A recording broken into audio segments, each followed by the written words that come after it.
এবার সমন্বয়কদের নেড়িকুত্তার মতো পিটানো হবে। চিত্রনায়ক ডিপজলের চরম ও কঠোর ও সুমন হুঁশিয়ারি। দেশের শান্তি রক্ষায় আর কোনো ছাড় নেই। ঢাকা চলচ্চিত্রের জনপ্রিয় খলনায়ক ও অভিনেতা মনোয়ার হোসেন ডিপজল আজ জাতীয় নাগরিক পার্টি অর্থাৎ এনসিপি সমন্বয়কের বিরুদ্ধে অত্যন্ত কঠোর অশালীন হিংসাত্মক ভাষায় হুঁশিয়ারি উচ্চারণ করে রাজনৈতিক অঙ্গনে ব্যাপক আলোড়ন সৃষ্টি করেছেন।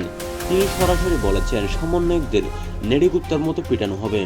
এরা দেশের শান্তি নষ্ট করছে, জনগণের সঙ্গে প্রতারণা করেছে, এদের আর সহ্য করা যাবে না।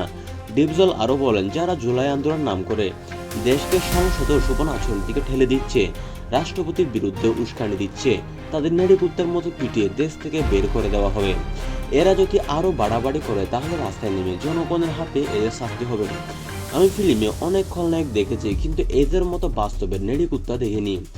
দেশের মানুষ এই অরাজকতা সহ্য করতে পারছে না। এদের পিটিয়ে শেষ করতে হবে। এই অত্যন্ত কঠোর ও সুমন হিংসাত্মক ভাষা ব্যবহার রাজনৈতিক মহল এবং সামাজিক যোগাযোগ মাধ্যমে তীব্র প্রতিক্রিয়া সৃষ্টি করেছেন।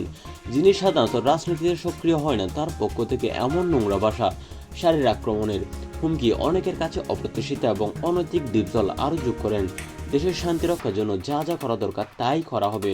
এদের মতো লোকেরা দেশের জন্য বিপদ, এদের পিটিয়ে দূর করতে হবে। এদিকে জাতীয় নাগরিক পার্টি এনসিপি সমন্বয়ক নেতাদের পক্ষ থেকে এখনো কোনো আনুষ্ঠানিক প্রতিক্রিয়া আসেনি, তবে দলের নেতা কর্মীদের মধ্যে ক্ষোভ, প্রতিবাদের আগুন জ্বলছে।